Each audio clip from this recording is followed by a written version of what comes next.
So hello guys, very charming welcome to all in this new video of Hindu channel. आज हम लोग इस वीडियो में RS Agarwal class 10 exercise 5 question number 34 का सेकंड को सीखने वाले हैं। देखिए, मुझे तो ये पहले समझ में ही नहीं आ रहा है कि आपको इस 34 के सेकंड क्वेश्चन में डाउट किया। ये क्वेश्चन काफी आसान है, बस आपको इस क्वेश्चन के एक्सपेक्ट्स और इसके बेस और इसके डिजाइन को पकड़ना पड़ेगा, तभी आप इस क्वेश्चन को अच्छे से समझ पाएंगे।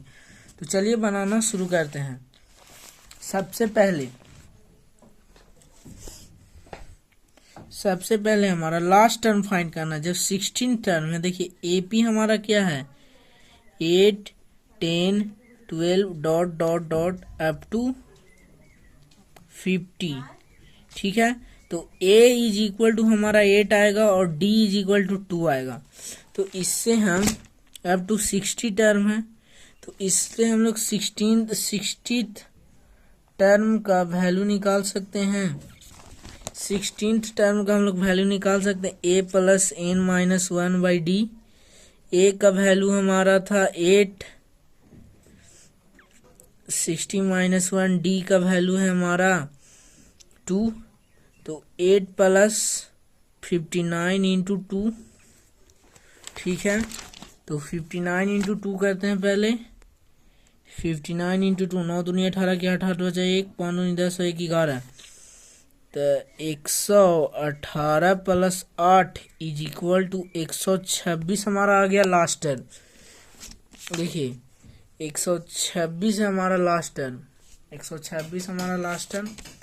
अब देखिए, हम इसी प्रकार 16 टर्म को निकाले तो हम 59th टर्म को भी निकाल ही सकते हैं। तो यहाँ पे 8 प्लस 59 माइनस 1 बाई डी, सिर्फ डी हो जाएगा, और 8 प्लस 58 इंटू 2, और 8 प्लस 8 दूनी 16 की 6 हाथ में बचा 1, 5 दूनी 10 और 1 11। ठीक है, तो 8 8 24, तो 124 आ जाएगा हमारा। ठीक है, अब देखिए, लेट बी रिवर्स्ड एपी। जब एपी को उल्टा करेंगे तो 16th टर्म पहले आएगा।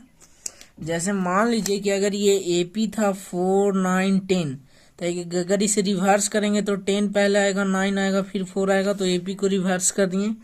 तो अब एपी को रिवर्स करेंगे तो 1 2 6 पहले आएगा, तब 1 2 4 आएगा, तो डॉट डॉट डॉट डॉट लगा के हम लोग इसी को लिख देंगे। सबसे पहले 12 को लिखेंगे, 10 को लिखेंगे, उसके बाद हम लोग 8 को लिखेंगे डॉट, क्योंकि हमने एपी को रिवर्स कर दिया। ठीक है, तो अब इसका ए हो जाएगा 126 और डी हो जाएगा 124 माइनस 126। एक बात हमेशा याद रखना, जब भी हमें डी निकालना है तो सेकंड टर्म को फर्स्ट टर्म से सब्ट्रैक्ट करेंगे। ये कोई मैटर नहीं करता है कि सेकंड बड़ा है या पहले से छोटा है, नहीं, हमें घटाना है तो घटाना है, चाहे वो बड़ा रहे चाहे छोटा रहे। यहाँ पे डी इज इक्वल टू -2 आ गया। नाउ अब देखिए, ये क्वेश्चन पूछ रहा था ओरिजिनल एपी, ये जो एपी था इसका लास्ट टर्म का सम पूछ रहा था। यानी अगर इसका लास्ट टर्म का सम करते, अगर इसका हम लोग लास्ट टर्म का सम करते तो पीछे से 60 से लेके 60 तक करते, अब उसमें हमें दिक्कत होता, बहुत दिक्कत होता। अब इसलिए हम लोगों ने एपी को ही रिवर्स कर दिया। तो यानी यहाँ से लेके 10 टर्म और लास्ट से लेके 10 टर्म दोनों सेम है, तो हमने इसे रिवर्स कर दिया। तो यहाँ से 10 टर्म का भी हम लोग सम निकाले तो सम ऑफ लास्ट टर्म भी निकालेंगे, दोनों का आंसर सेम आएगा, कोई दिक्कत नहीं। ठीक है, तो चलिए लिखते हैं। तो sum of last 10 terms of original AP लिखेंगे हम लोग। Original AP is equal to n by 2 is equal to 2a plus n minus 1 by d. n कितने टर्म का पूछ रहा था, 10 टर्म का। ठीक है, 2 इंटू 126 प्लस 9 इंटू -2। ठीक है, तो 5 इंटू 126 दूनी 6 दूनी 12 की 2 हाथ बचे, 2 दूनी 4 1 5 और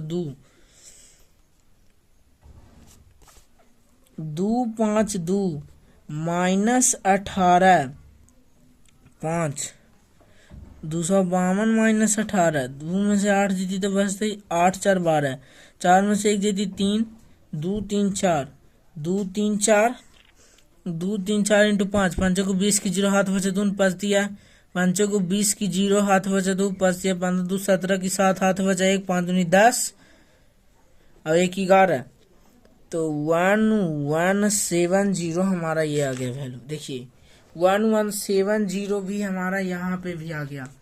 मतलब मैंने क्या किया एक बार और बताता हूँ। देखिए एपी अगर 2 3 4 5 और 6 था मान लीजिए, ठीक है, तो अगर ये बोलता कि सम ऑफ लास्ट 2 टर्म, ठीक है, हम ऐसे भी निकाल सकते थे। हाँ, और अगर हम इसे पलट देंगे तो भी हमारा काम आसान हो जाएगा, तो इसलिए हम लोगों ने इसको पलट दिया।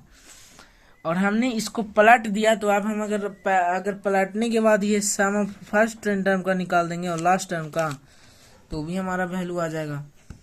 तब तक के लिए साइन ऑफ करता हूँ। जय हिंद, जय भारत।